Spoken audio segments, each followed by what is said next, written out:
Hey, First Tabernacle family, how are you guys doing?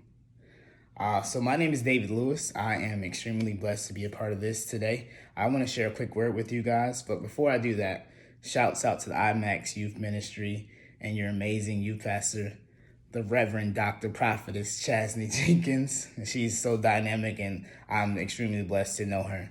But I want to share something with you guys real quick from my favorite scripture, one of my favorite scriptures, Romans 8:28.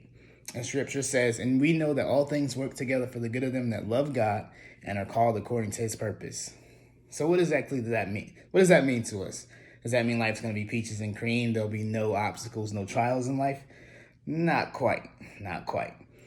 So the biggest thing I take from that scripture is, of course, to love God. First and foremost, we have to love God with all of our heart, minds, bodies, and souls.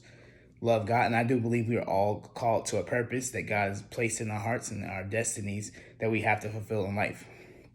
So what that means is everything we go through in life somehow will be working for our good, our greater good. We have to look at the big picture here. So I have a couple of things I'm going to share with you regarding that. So we all know we get sick. We have things that happen to us. We have allergies, even like myself, and we have to take medicines. So, right, I have a couple of medicines here. I have Tylenol. I have a Aleve. This is Aleve back and muscle pain. They didn't tell me when you get older that, you have all kinds of aches and pains, so this is clutch. And then the biggest one here in Georgia is Zyrtec. Y'all didn't tell me that the pollen was this bad in Georgia, but I have to take this pretty regularly during allergy season.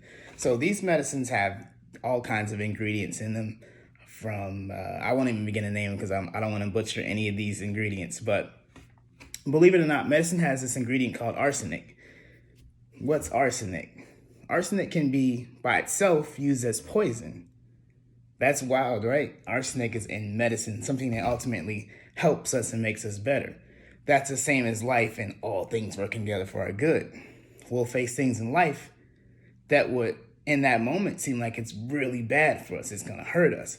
It may even take us out. That's what we'll feel. But ultimately, it's working together for our good. When you have bad things happen to you, I like to look at the scripture that says, in all things, give thanks. For it's the will of God, or will of Christ concerning you. So somehow in that grand scheme of life, in God's grand plan, that bad thing is working for your good. Use it as motivation to even to do better. You may lose a friend. You may fail a test. That something dramatic may happen to you.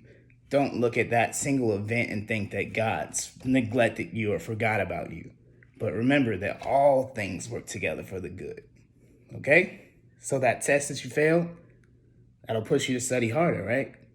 That friend that you lost, the door will open where you'll find new, amazing, better friends that'll push you to bigger and better things. Okay? So remember, medicine like this has arsenic in it. By itself, arsenic could kill you.